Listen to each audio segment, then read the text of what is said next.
My name is Neil. This is Mark and John, and we'll be talking about breaking C++ applications today. And we're going to launch right into it.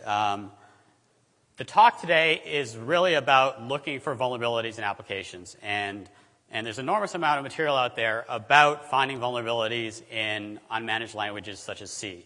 And most of the material out there really is C-centric. It's about finding buffer overflows in C APIs, integer overflows that wrap allocators, very C-specific stuff. And we're going to try and exclude that to a large extent today and focus on constructs that are specific to C++. I think about two-thirds of what we talk about today is in existing documentation. If you pick up a good C++ book and read every single page, you'll probably find it in there. Whereas about one-third, hopefully, what we talk today is novel and should be relatively new bug classes to you out there. So for those of you who audit applications for a living, we should get pretty deep in technical depth, and it should be good. As to exactly what we're going to go into, there's a couple things that we're going to talk about. We'll start with dynamic arrays and the security implications of that. We'll launch into C++ pointers and some of the things you can get wrong there. We'll talk about the STL. And, it's a construct that's relied upon by a lot of C++ programmers for additional security on top of, what you get with C. We'll also talk about the topic that I personally think is one of the most interesting today, which is exception handling and the security implications of that, and some interesting and possibly completely new bug classes related to exception handling. So a couple things that are sort of very basic to what we're going to be talking about today. We'll start really low. What makes a bug class a threat? And first off, it has to be a mistake that a programmer is likely to make when they're designing an application. If it requires them to type in 10 random characters that no one will ever type, it's not going to, it's not relevant. So it also has to be likely to escape detection in the implementation and testing of the application. And the more likely it is to escape detection, the more likely it is to appear in a production application and have security implications. If it doesn't crash at runtime, again, or usually it doesn't crash, then it's more likely to be missed in QA. So these are things like integer overflows and issues of that type that occur in corner cases or above certain ranges for input. Another thing is that there can be code that will absolutely be guaranteed to crash in an application that can be vulnerable. It just may be in a code path that is not exercised very commonly. So these are sort of logical oversights, exception handling blocks, error handling conditions, and so on. And I'm going to ask people in the audience who write C++ code for a living to raise your hand. I'm just curious to see. Okay, there's a fair bunch of you. Okay, so what we're bringing today really is a security perspective. All of us have written a fair bit of C++ code, but we don't do it professionally. So some of what we're talking about today, you should be nodding your heads, and some of it will be old hat to you. Whereas, a lot of the C++ developers that I talk to, the security implications of some of the mistakes that we'll talk about today may not be as obvious as the fact that it is a bad programming construct. So, and the fact that something is obvious, again, doesn't necessarily preclude the fact that it's going to be in software. Look at, the number of vulnerabilities that are related to simple API calls that, should have been fixed, years and years ago. So, bad programming is usually the default case, not the exception.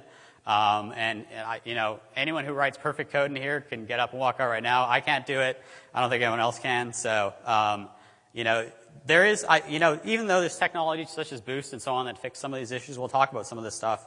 I think there's a lot of relevance to the material we'll present today as well, and hopefully you'll find that as well. Is this working? Cool.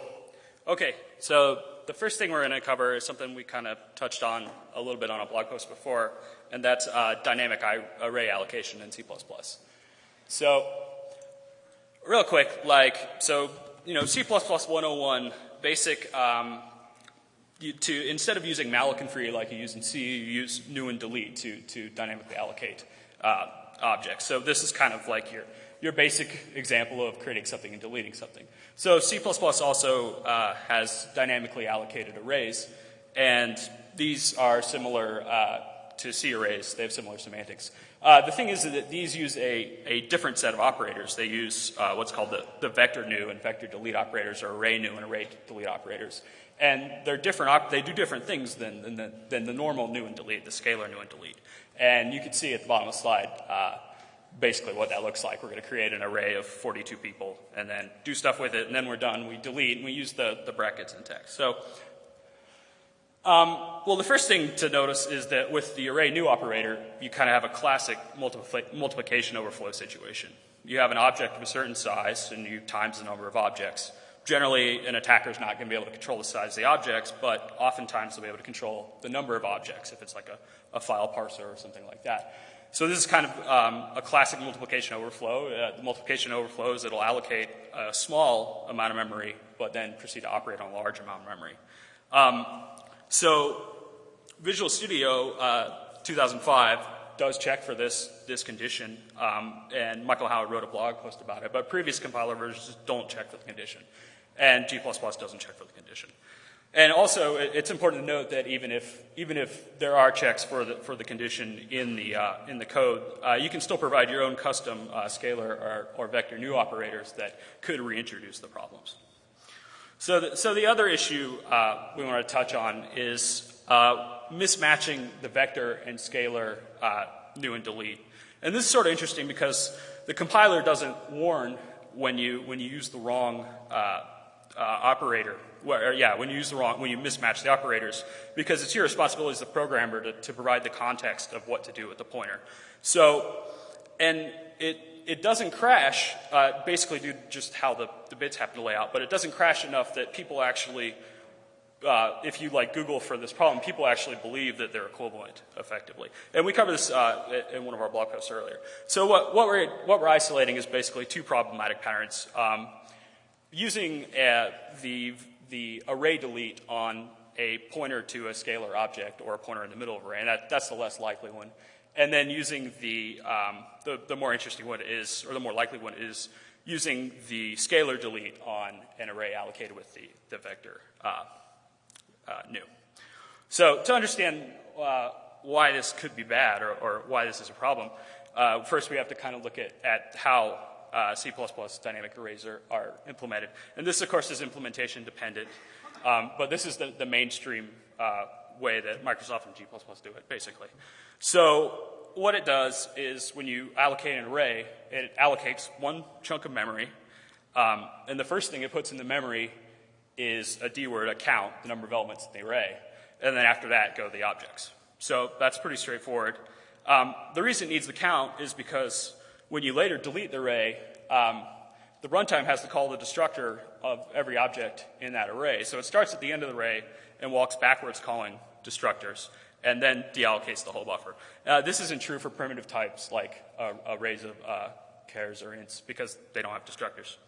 So there's two attacks we isolated. So the first one was accidentally using the vector delete instead of the scalar delete. Now this is a less likely mistake. You'd need a pretty rare code path for this to happen. But even though it's less likely, it's more dangerous of the two scenarios, because basically what will happen is the D word preceding the pointer that you pass to the delete to the array delete operator is going to be interpreted as a count. So basically it's going to take your object and go off into the end of memory and start calling destructors based on whatever happened to be there before. So you could if that occurred in code, you could definitely figure out how to, you could definitely exploit it, especially if the object contains vtables, because in G++, it's gonna, if it had a virtual destructor, it's gonna call that on each object in the array, and you're gonna end up, it's probably gonna end up pointing it at just calling, arbitrary data that you most likely control. Microsoft's a little different because it uses the virtual destructor, if there's a destructor, it uses the vtable it only uses the entry from the from the zero offset element in the array. So the more likely mistake is using delete, using the scalar delete on an array. And basically, the way you make this mistake is you forget to put in the brackets. So the obvious consequence is that only one destructor is going to be called. So there's definitely obvious memory leak situations if because only one destructor gets called and there's, X number of objects still left in the array. But there's a more subtle problem in that free is called on a pointer that was never returned by malloc. So, and I can kind of illustrate this on the diagram on the bottom of this slide. You can see that the malloc block includes the count field, but when the pointer actually gets back up to the runtime, the pointer you get is the address of the first item in the array. So there's a difference of 4 there if you use the wrong delete operator. So what happens is you have an off by 4 situation where the previous size will be the cur size / flag. This, by the way, this is the glibc. Windows is slightly different, but the cur size will be interpreted as the previous size, and the count will be interpreted as the current size. So it depends a lot on the situation and the context of when this happens, but this can certainly be exploitable on glibc, and there's more information on our blog post. One thing to note is that if you control the number of elements in the array, you have a lot more freedom and exploitability because you can set flags and basically truncate your buffer so that the next free buffer ostensibly starts, or the next buffer ostensibly starts in the middle of the data you already control. On Windows, it's generally not as interesting because if RTL free heap is called, because one of the first thing RTL free heap does is verify that the pointer, or it checks to make sure the pointer is 8-byte aligned.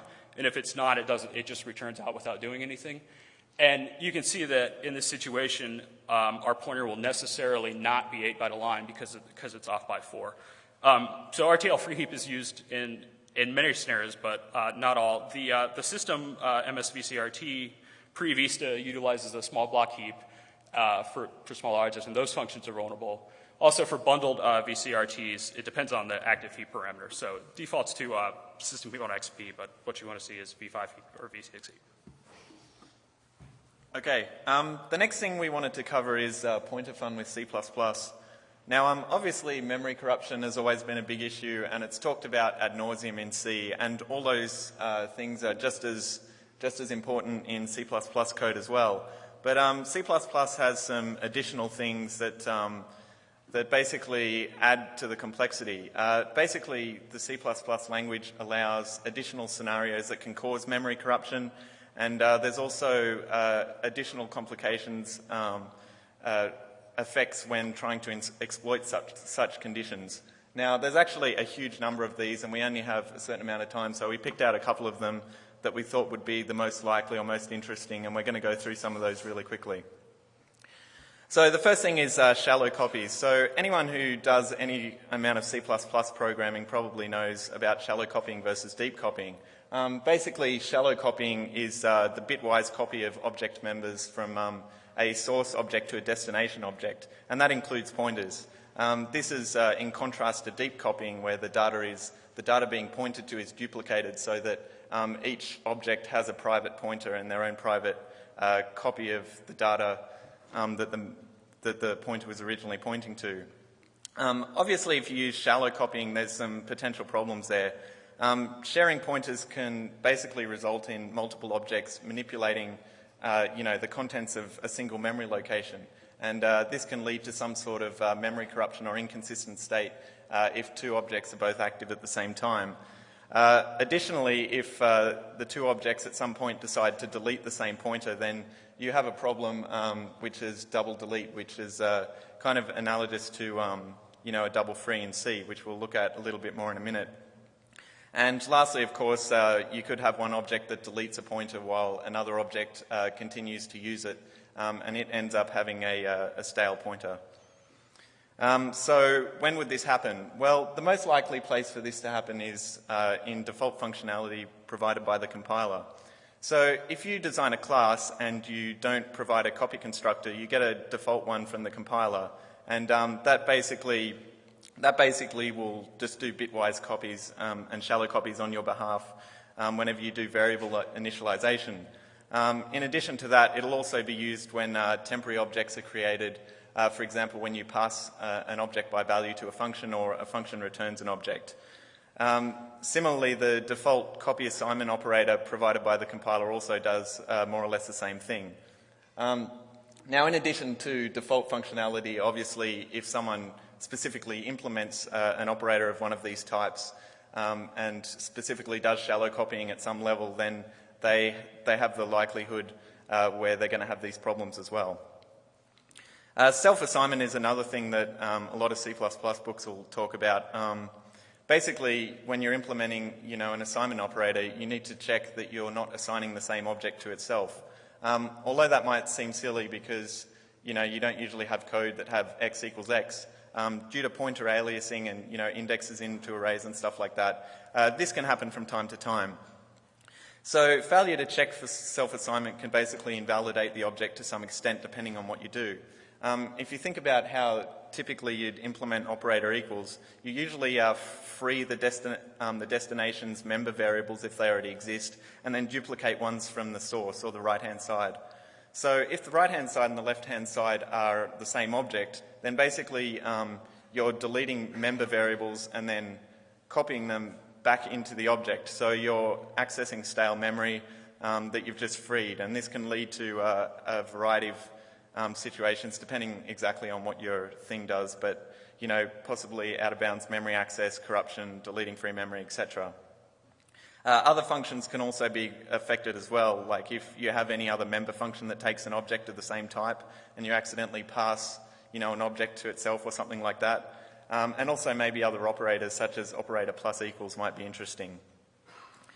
We've got a real simple example of that here. We've got like this example ACL list class, and this is kind of intended to protect some sort of resource that it's pointing to, and you can see you've got a vector of individual ACL entries. So because this particular function fails to check for self-assignment, you can see they allocate a new resource based on the existing one, and that's fine.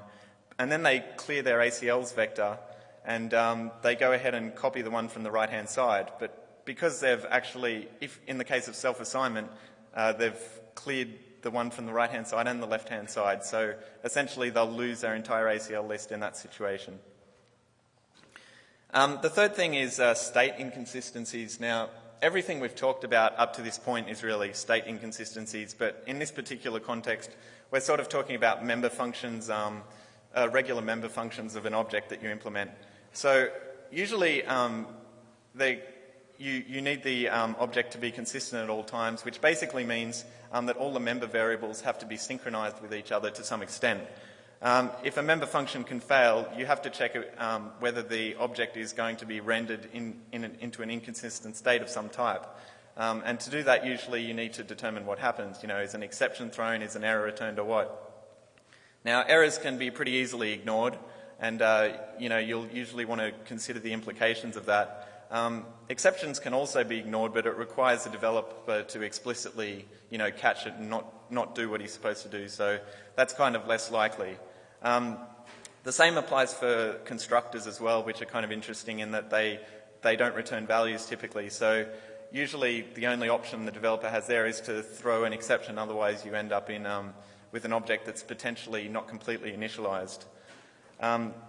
So if you have some sort of object that fails to maintain consistency, particularly in these erroneous situations, then you have the potential for some sort of vulnerability if you attempt to manipulate that object, call a member function or whatever at some later point in time. And this is especially true for destruction because usually if you signal an error, especially through an exception or something, and it triggers an automatic stack unwind or something, and the object is on the stack, then that object is going to be automatically destructed, and that could be potentially dangerous.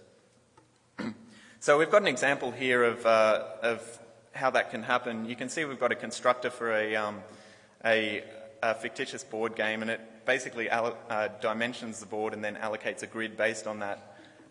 The constructor uses calloc, which is actually C and not C++, but in reality, C and C++ are mixed all the time, so you'll get over it.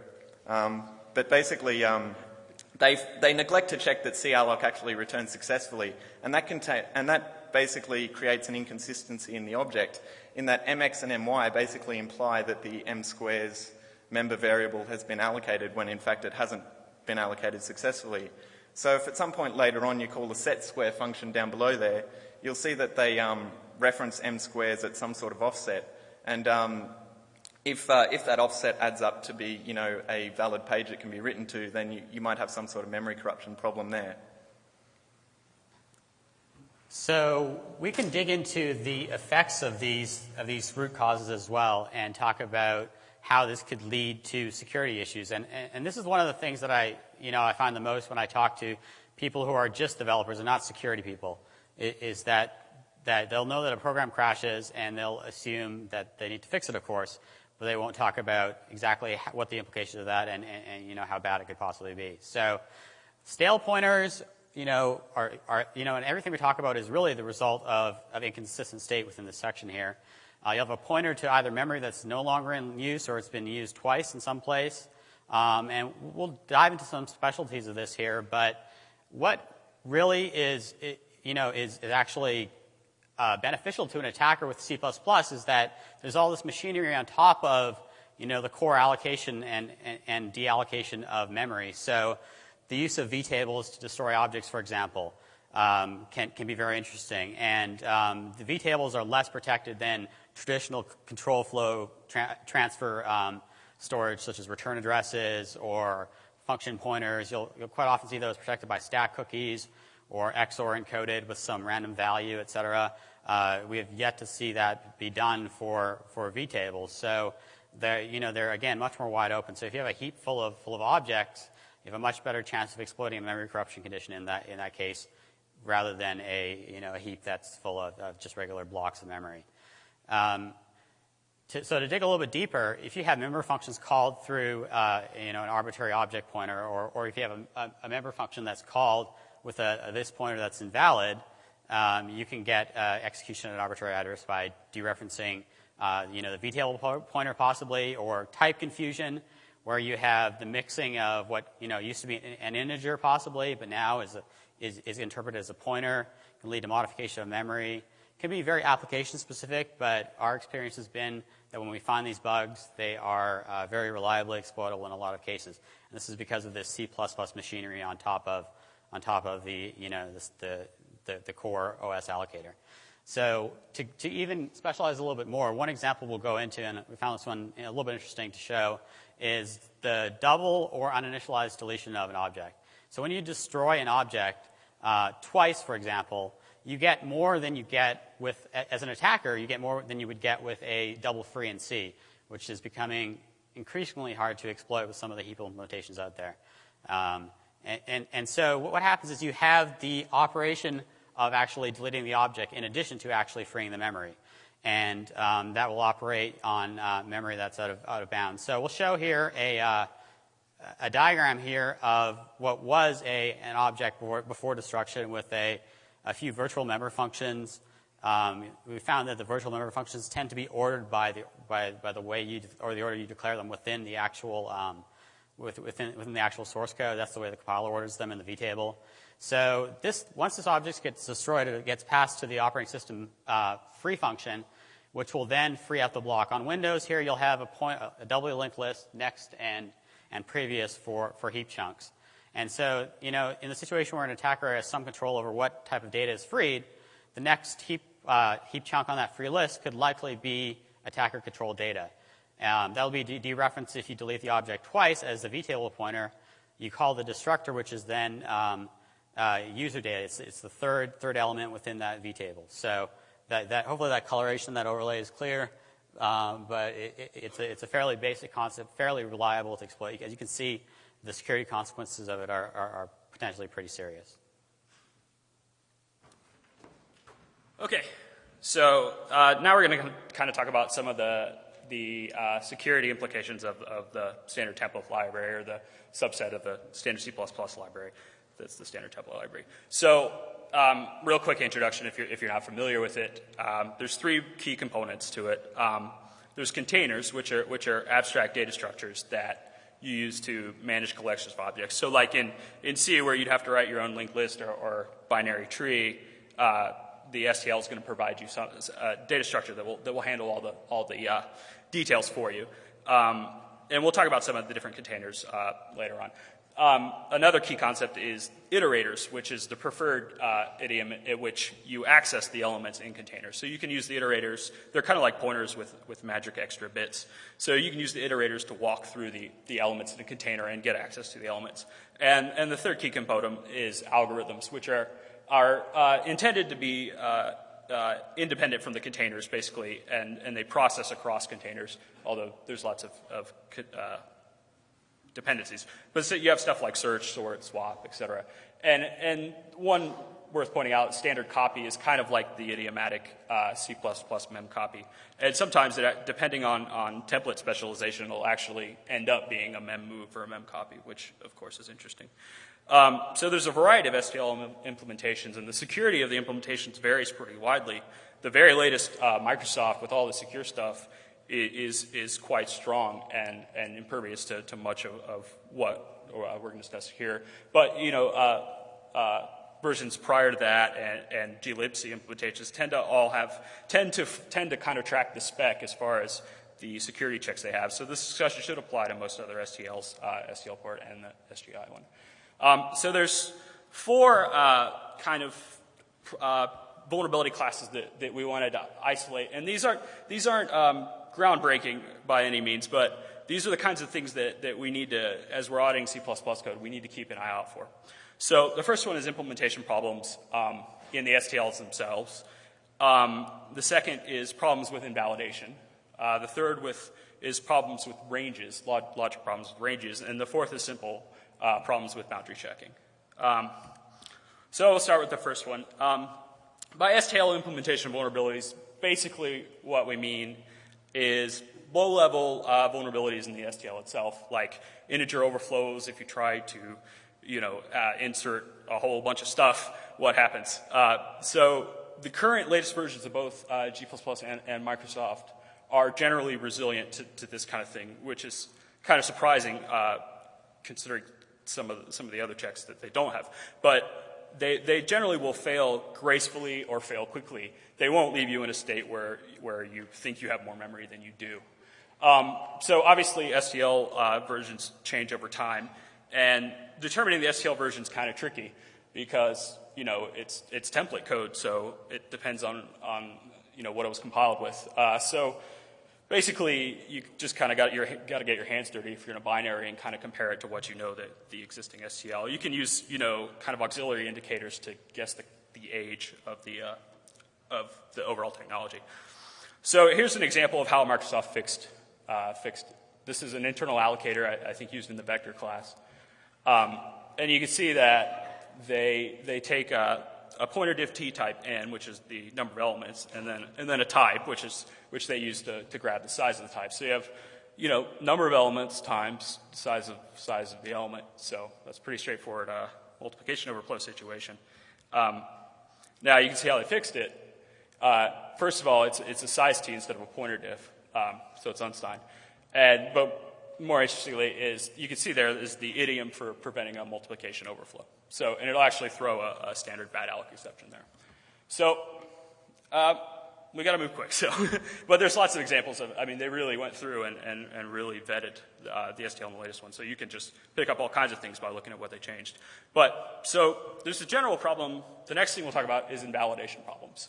So containers implement value semantics, which means when you put something in a container, it makes a copy of what you put in it. You don't retain, you can't retain ownership of it. So basically, you put stuff into containers, but then you can pull out references, pointers, or iterators to them. Depending on the container, of course, there's certain semantics with different ones. So containers handle all the deals for you, which means they do a lot of magic behind the scenes. In order to grow the data structure or manipulate it how you want, this can often involve moving their internal data structures around in memory. So there's a pretty well-known problem in C++ of invalidation, of iterator invalidation. And this is basically when the container invalidates your existing references. So how it would work is you have a container with a bunch of elements. You have a reference to something in that container. Then you do something to the container to cause it to move all its stuff around. Your reference pointer or iterator is now pointing at memory that it's basically, it's going to either be pointing at the wrong element in the container, it's going to be pointing arbitrary heap or arbitrary stack memory. Also, I put a couple of references to the CERT C++ secure coding standard, which you'll definitely want to check out. It's got a lot of good stuff. So we don't have time to really go through the different containers, but we'll look at vector really quickly because it's pretty simple. It's generally implemented as a dynamically allocated array. So you have, it's a buffer. You have an address, you have a size, and a capacity. The capacity is the number of elements it can hold, and the size is the number of elements it currently has. So right there, our buffer can hold 9 elements, but it only has 6. So if we added 4 more, it would have to grow its capacity. So that's called reallocation, and it's just like a C-realloc. The entire array can be moved, or the entire buffer can be moved in memory. So if the buffer is moved, any existing pointer, reference, or iterator we had to the elements would then be pointing at memory that would be pointing at the wrong memory, basically, because the whole data structure will be moved out from under us. So real quick, looking at the vectors in validation semantics, anytime you add elements or resize the vector in the growing direction, you can cause reallocation, which invalidates all of your existing references, pointers, or iterators. Obviously, if you think about how it works, it's just an array. So if you insert or delete in the middle, it's going to have to shift all the elements past the point of modification, either one over or one to the left. So necessarily, all of your references to those elements are then going to become invalid. They'll be pointing to the wrong element, or they'll be pointing outside the bounds of the container. And of course, anytime you insert an element, it can lead to reallocation. And then there's one final sort of obvious thing, is that if you have a reference to an element and you delete that element, your reference is no longer valid. So we'll look at a very simple example. So you can see we have a vector of records, and we read in the records from the network. And then we have an iterator pointing to the first element in the vector, which it's called ITR.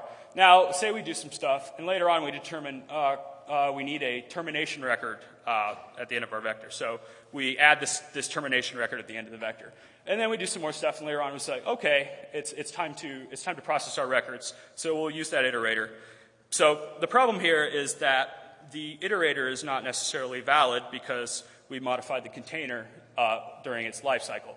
So most of the time, this probably wouldn't be an issue because there'd be room for the termination record.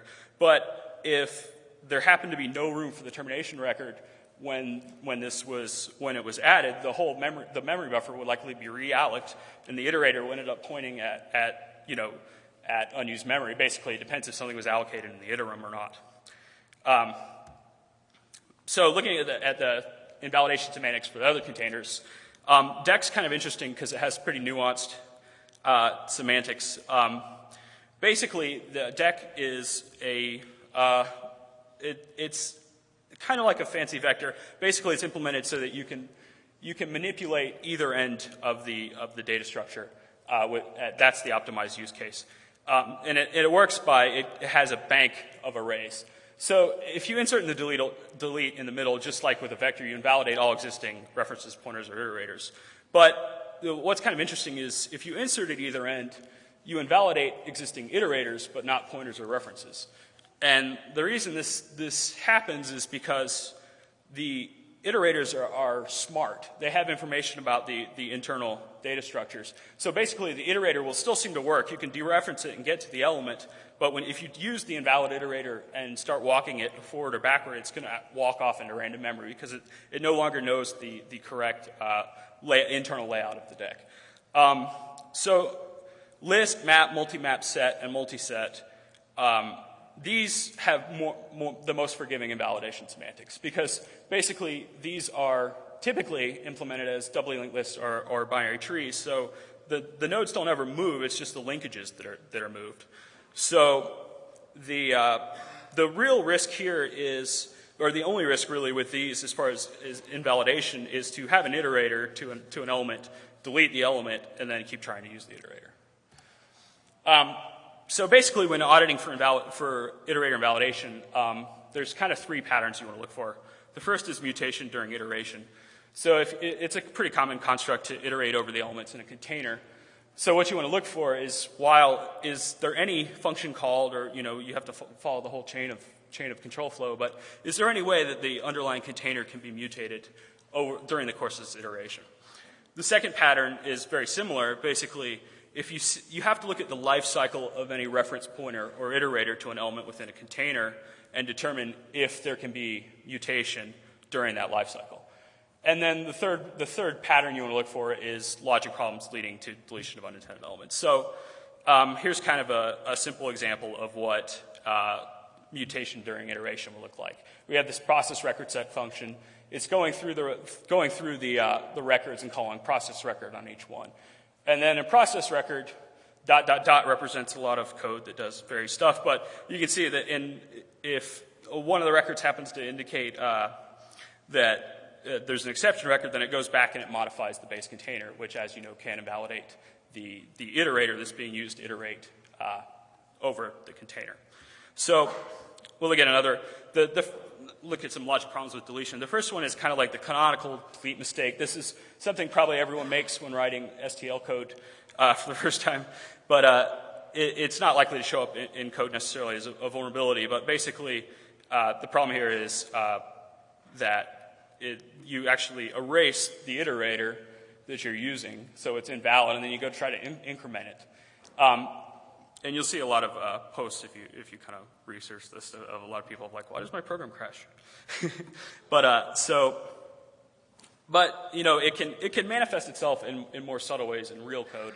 I think we're running a little bit short on time, but basically the point of this example is that each element can specify another element that should be deleted, and there's a logic problem in that you can have an element that deletes itself, and then the iterator is invalid.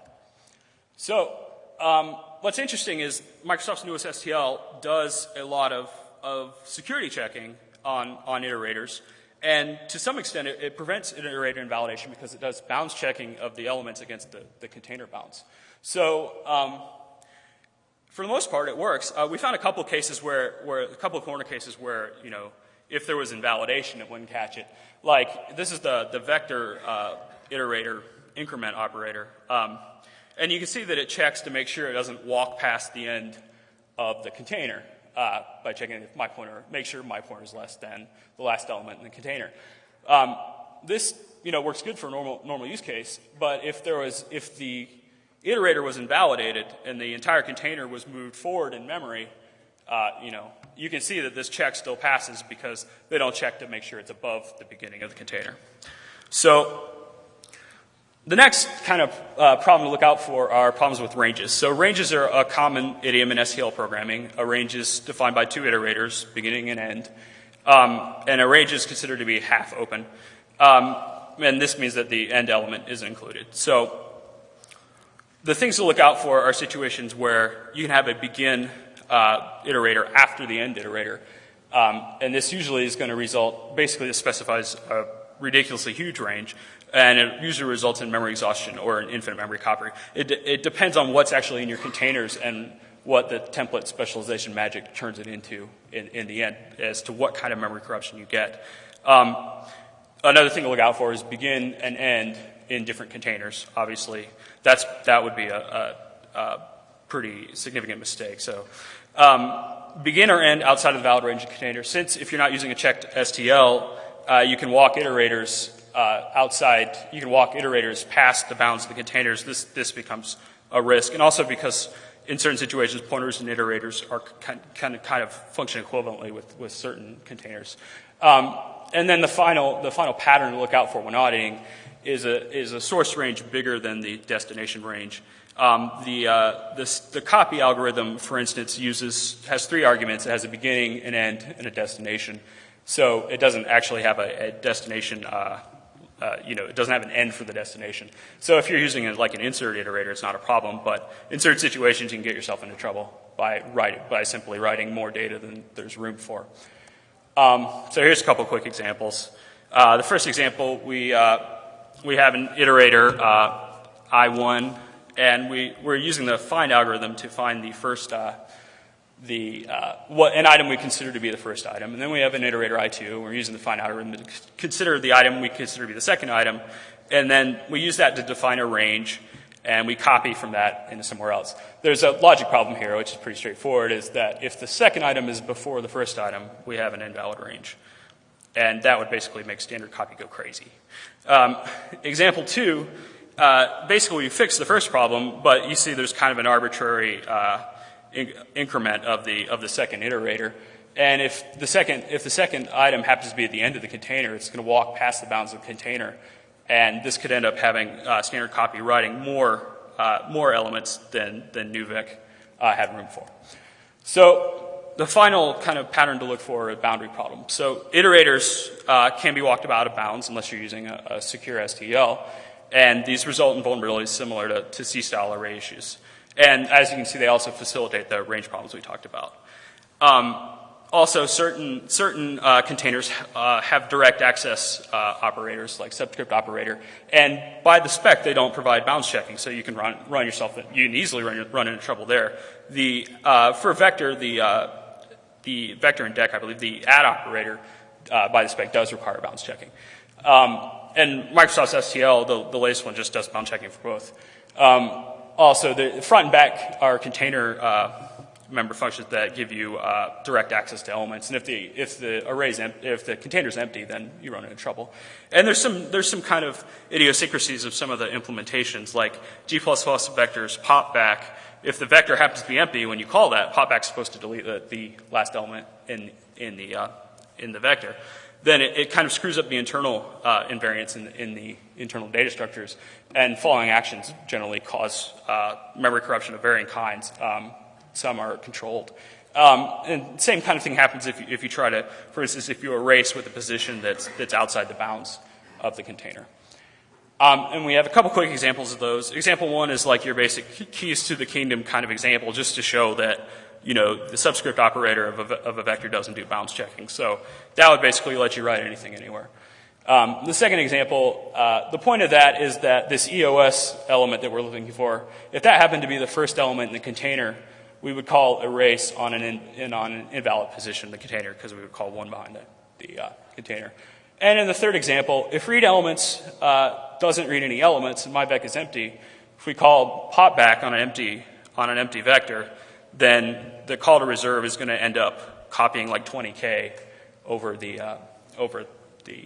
internal data structures. Okay, the last thing we really wanted to cover here was to talk about exception handling a little bit. Obviously, exception handling is a big part of C++, and exception safety is one of the key issues there. We talked a little bit earlier about, state consistency of objects, and exception safety is a really important part of that. So C++ exceptions are generally pretty easy to generate. They're usually used to basically signal as out-of-band error codes, allocation errors, sometimes used for parsing errors, erroneous input, stuff like that. So they're expected to happen from time to time, and in general, the code paths that do exception catching are generally okay, although not always. The most interesting exception that you would be considering when auditing applications is most probably the memory allocation, because they happen so frequently that they're pretty easy to forget about. For example, you can have an expression that just adds two objects together or something, and it's easy to forget that actually is probably going to call an overloaded operator plus, and that could do some sort of memory allocation, throw an exception. So they can happen a lot, and they're pretty easy to forget about. Now, although they're used to return errors generally, they're not the same. As we said before, they're harder to ignore. The developers need to specifically decide to handle it and then ignore it. And if they don't, it generally results in a controlled program crash, more or less. The point is, though, that they're not always particularly harmless, because you have to consider what happens after the exception is thrown. And that's where we talk about exception safety. So for a function to be exception safe, basically the invariants, the member variables of an object must maintain some sort of consistency so that they can be that object can be operated on okay afterwards, or it can be destroyed if it's an automatic object and it's going to be destructed automatically. We've got an example of how you could get that wrong. You can see we've got like this module class here, and it requires some sort of authentication. And you see the authenticate function takes like an auth type and some sort of authentication blob. And they've got a pointer to a credentials object, and basically if that's non-null, they delete it, and then they allocate a new one. So obviously the problem there is the new credentials line there. There's a good chance that that'll do some sort of allocation and will throw an exception as a result if it fails. The problem here is that essentially the module object that executes this code has a chance to be inconsistent at this point, because it's still got it's basically got a stale pointer in M credentials. So if the new credentials thing throws an exception, then this object can no longer be operated on. It's especially dangerous if this object is on the stack, because the exception might trigger a automatic object destruction when you do a stack unwind. And you can see that the destructor there checks if mcredentials isn't null, and if it isn't, it's going to delete it, and it's going to lead to a double delete scenario like we talked about earlier. We're going to digress a little bit here to talk about Windows exception handling, because it ties into C++ exception handling in Microsoft world, and so we're going to have to talk about that a little bit. So, as everyone probably already knows, Windows has SEH, which is basically a native exception handling framework provided by the operating system that allows exceptions to be caught, handled, and examined and handled on a per-thread basis. This functionality is basically used to implement the non-standard try, except, and finally keywords that you can use in C or C++ with Microsoft compilers. We don't really have time to go into the internal structures of how SEH works, so we just point you to some really good resources on that have been done before us. There's the excellent article by Matt Petrick on the subject, and there's also a really good article by Igor SK that talks about exception handling and also a number of other interesting things related to the Microsoft Visual C++ compiler. But anyway, basically C++ uses this exception handling framework and has a specialized exception code to recognize that a C++ exception has been thrown. And what happens is a call to CXX frame handler provided by the CRT library is basically inserted by the compiler as an SEH handler. And for any functions that need to, catch C++ exceptions, destroy local objects, and do that sort of thing. Now, the CXX frame handler function actually maps out what code should run as a result of a particular exception being thrown, and the handler code will be invoked accordingly, which might be, exception handling code or, again, local object destruction. The way it does this, again, it's more than we can go into here, but essentially a structure is passed to CXX frame handler, which, among other things, contains a pointer to a structure that basically maps handler code with what it needs to run on receipt of various exceptions. So anyway, basically, the important thing here is that because C++ is laid on top of the SEH exception in handling, C++ applications can possibly respond to native system exceptions. Basically, system exceptions can be caught by catch-all blocks within C++ code using the catch ... and also localized object destruction can happen as a result of system exceptions. Now, this isn't always the case. It depends on exactly what compiler you use and the compilation environment you use. So basically, Visual Studio 2005 gives you the choice of whether you want this behavior or not by one of two compiler flags. The first is EHSC, which is synchronous exceptions, and it essentially means don't catch system exceptions, don't do object destruction when system exceptions occur, and so on. And this is the default behavior in Visual Studio 2005. Alternatively, developers can, can pass the EHA flag to the compiler, which is asynchronous exceptions, which means that, the C++ catch blocks can catch system exceptions, and local object unwinds can happen as a result of system exceptions. The previous compilers before 2005 always default to this second behavior. They always did asynchronous exception handling, and in fact, you didn't have a choice.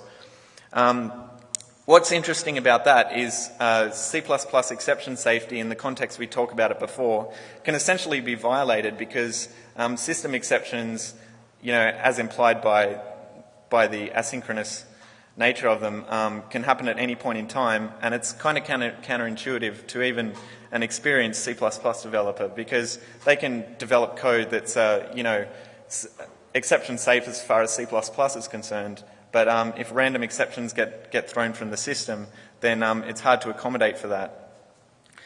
So basically, if you look at all the different system exceptions that can happen, you see why this hasn't been too much of a problem in the past. Essentially, it's pretty hard to cause some of these exceptions, and if you can cause them, then there's already a problem in the application. But we're going to consider the status Stack Overflow one for a minute here. Really quickly, we're going to talk about how a Stack Overflow exception is thrown. So basically, when a thread allocates a stack, it has a chunk of memory carved out of the virtual address space reserved for it exclusively for use by that thread stack. And that's called the reserve stack memory. It's not actually committed. And the amount of space it reserves actually depends on a value read from the PE header, but it can also be overridden with a parameter to create thread. Then they'll go ahead and actually commit a portion of that so that they can use it for regular stack usage. And again, that's read from the amount they commit is read from the PE header or can be specified explicitly to create thread. And that'll be capped with a guard page on the end of it. So essentially a guard page is the same as any other regular page. In this context, it'll be a read-write page, but it'll have an additional property, which is the page guard property that'll be set on that particular page. And then you'll have a stack that's ready for use. Now what happens is the thread will go ahead and use the stack as usual, and it keeps growing until it touches the guard page. And when the guard page is touched, that page guard property is removed. So the guard page becomes just like a regular stack page, but a status guard page violation exception will be thrown. Now, this is actually pretty transparent to the application because generally what happens is the kernel will catch it and check, when it gets a guard page violation, it'll check whether it's actually as a result of a stack overflow. And in the case it will basically allocate a new page from the reserve stack memory, providing there's at least, 2 spare pages left in the reserve stack memory, and it'll, carve one of those out and make that a new guard page. So essentially, it'll allow you to keep growing the stack until there's no room left. That last page, incidentally, of the reserve stack memories will never actually be allocated. It's sometimes called the hard guard page, and it's basically there because essentially when you've used up all the stack and they can't grow anymore, they throw a status stack overflow. And they never want to map that last page in because if you have an exception handler to handle a status stack overflow explicitly, they don't want you to accidentally, traverse into adjacent memory blocks. Okay, so essentially stack overflow exceptions can conceptually happen at any point in time. If you think about it, they can be generated for any push instruction, any call instruction, or any move instruction that's doing some sort of local variable access. But in reality, they don't often happen because the default reserve size for a stack is around 1 meg, and most threads use nowhere near that. Now, in order to actually trigger this event to happen, usually you'll require some sort of arbitrary stack allocation using alloc or some sort of recursive function call. Now, it turns out not to be too interesting because usually the faulting thread will just terminate if you've used all the stack up. But there's cases where it can be interesting, and that's basically when exception handling is in place. Now, essentially, poorly protected code sometimes maybe lazy or just by design does catch-all exception handling and will continue execution. And basically, if we can trigger an exception at a relatively inconvenient time as far as the application is concerned, it might have bought us something. And that something is basically the ability to execute a very rarely traversed code path that would basically never happen in the normal operation of a program. So in the context of C++, local objects can be destroyed at an arbitrary point in time. And if you think about that, that can be very bad because, like I was saying before, we have functions that are conceptually C++ exception safe, but if you have the function in the middle of updating an object and a system exception like a stack overflow is thrown, that object might be inconsistent and then the local object will be destroyed during a stack unwind. So that would be particularly bad. Of course, after the exception is triggered, you don't actually have much stack space left because you're on the last stack page available. So your stack space is limited, but it's not particularly restrictive. You have 4K, and that's usually enough to execute at least long enough to do something bad. So we'll have a look at how that could be a problem. This is from the latest Windows SDK. It's in their string class. It's their string deallocator, and it requires a little bit of explanation, so I'm going to try and do this as best I can. essentially, they've got this union BX, which can either be an 8-byte buffer or a pointer. And the only way they tell the difference between them is a member variable called myres. And if myres is less than 8, then they know that they're just using that character buffer. If it becomes larger than 8, then basically they allocate memory for the string data somewhere else, and they use BX as a pointer to that string data. So you can see that when they're tidying it up here, they basically go, if myres is greater than 8, then they know that they're using a pointer. So they get that pointer out of the union, and they go ahead and copy the first 8 bytes over into the union, into the buffer, and then they deallocate the pointer. So you can imagine that if you'd used up a whole bunch of stack and then called this function, and then the deallocate function was to trigger a Stack Overflow exception, for example, this would be particularly bad because they have yet to reset myres to less than 8. So during a stack unwind, the destructor actually calls this tidy function again, and because myres hasn't been reset, they think the union BX still has a pointer in it when you've in fact copied character data over the top of it. And so then you're going to end up with some sort of arbitrary free situation. Okay, so basically using Stack Overflow exceptions has some sort of scope outside of C++ because of the try and except and finally keywords that can be used in C in Microsoft situations. A significant number of the base APIs actually utilize catch-all exception handling like this to do various things, and it can have pretty interesting implications. Vista actually removes the most significant ones, but there's still some scope, especially, of course, if you've got custom applications that use try, except, and finally.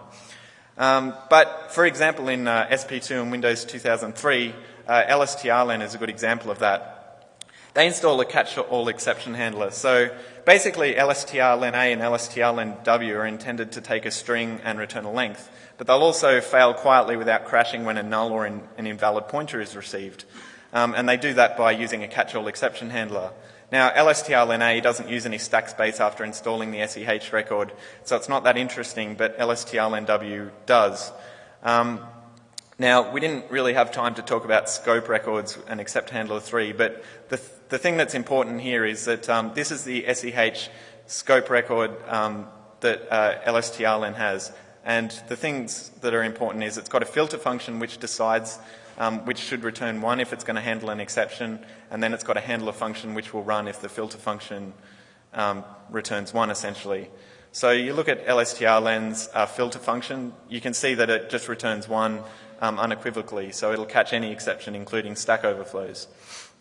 If you look at the handler function, you can see it doesn't do anything really except return 0. So you can see they install this SEH record, and then they use the stack to basically push their argument and call WCSLen. So what is the problem with that? Well, basically, it's an example of how a convenient exception here can lead to a possible problem. It basically allows you to pass a valid string of any length to LSTRLen and have it return 0. And this could help you to evade some sort of maximum length check, or similarly, if it's used in some sort of allocation calculation, it can be used to allocate too few bytes. Furthermore, if it's used in a situation like passes a size parameter to something like multibyte to widechar, then you have the problems where you might have like non-terminated buffers, and depending on what the application does, that could lead to some sort of interesting scenario.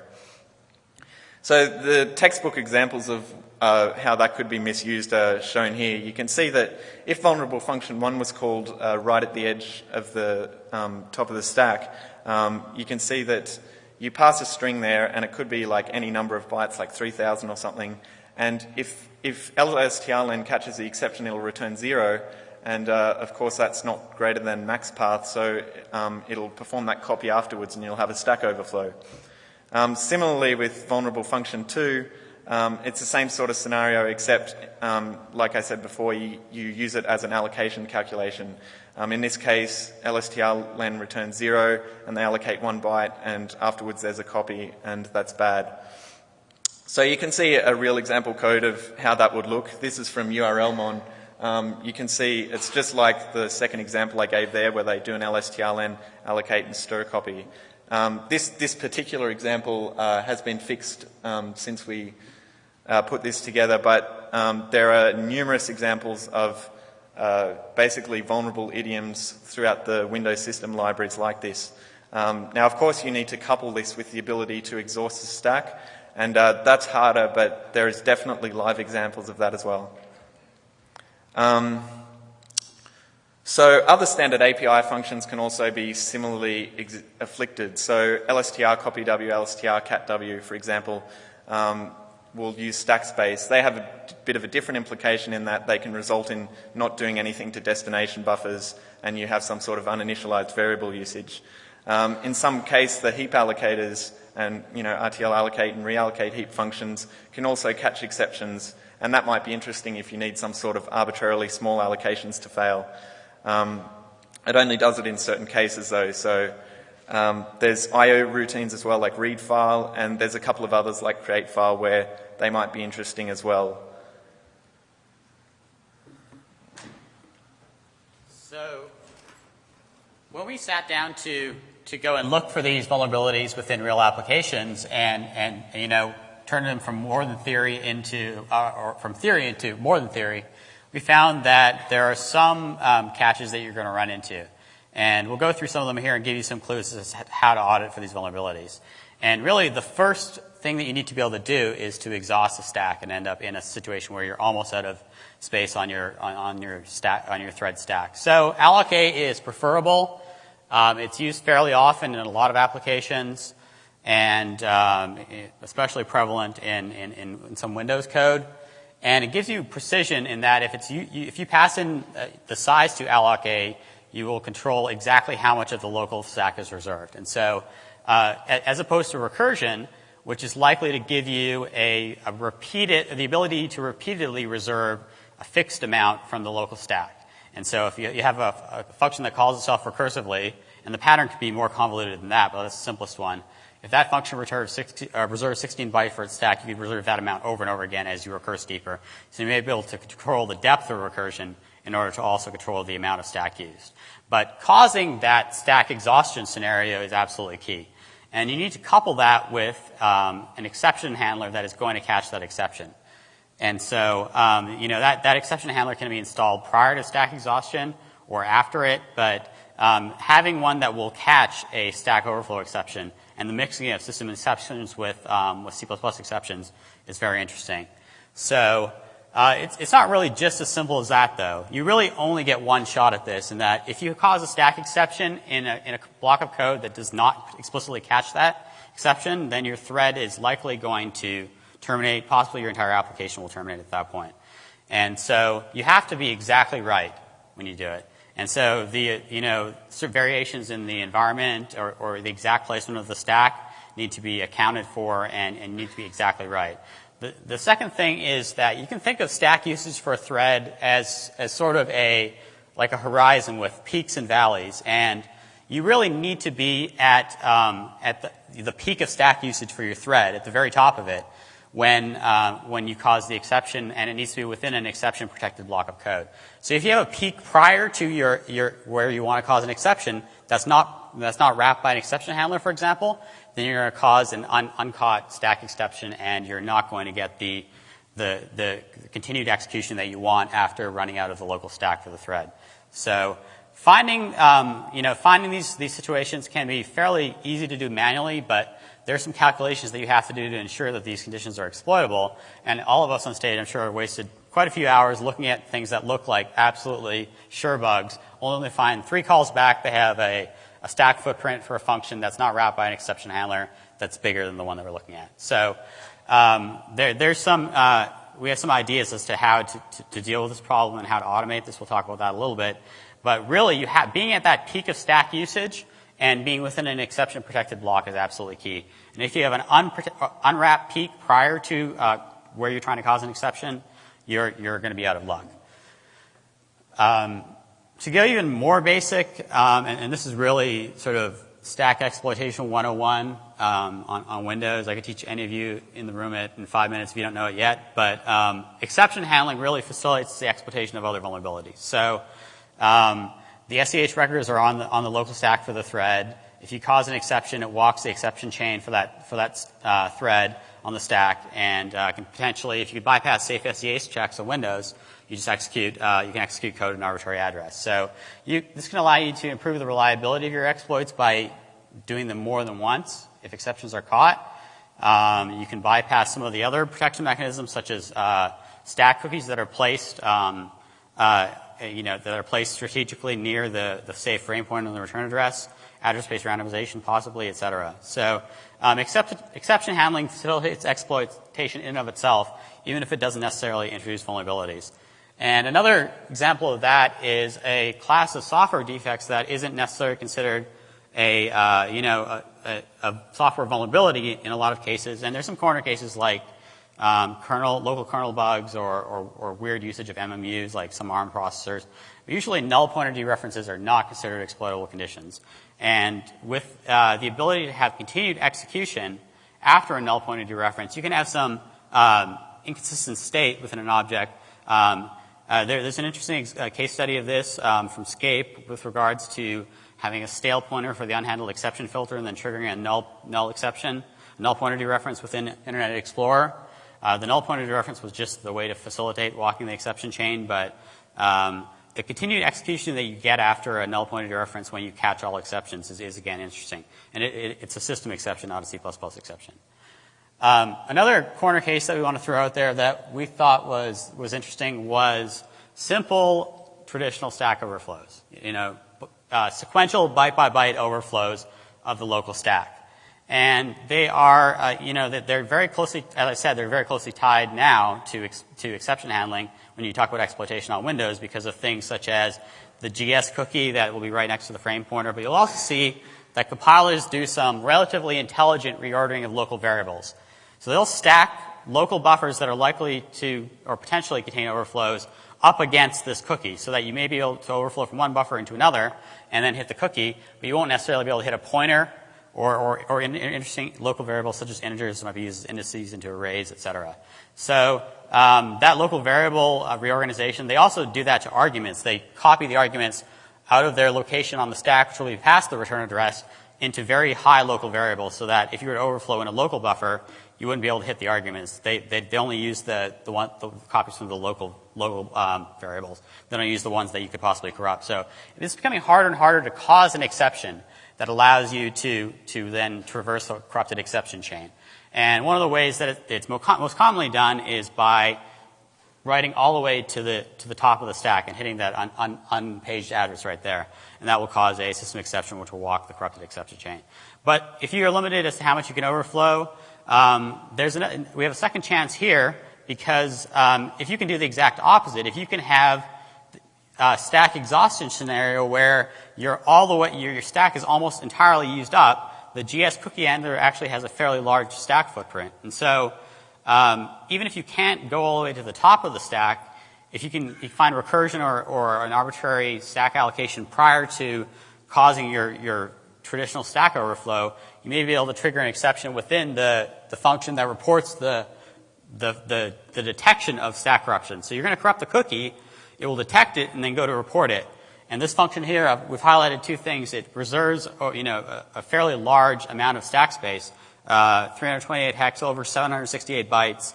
That's over average for most functions. And then after it reserves that, it pushes the flags register. So if you have gone beyond the bounds of what is left on that soft guard page and you go out of the bounds of your stack, that pushf will cause an exception, and then you'll begin to walk a corrupted exception chain as well. So this is another way to cause an exception. And it's becoming increasingly hard to do this, especially for certain vulnerabilities on Windows. Another thing that we haven't gone into, to the depth that I would have liked, but we will do more in the future of, and we've done some of it, is automation. And how do you find these vulnerabilities automatically? And there's some things that really lend themselves to being found automatically about these vulnerabilities. Things such as adding up the stack usage for a function or a set of basic blocks or a variable, traversal through a set of basic blocks.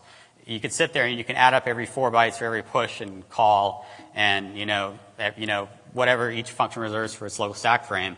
But it's very monotonous, and it's not something that you'll want to do a lot of. So that really lends itself to automatic calculation.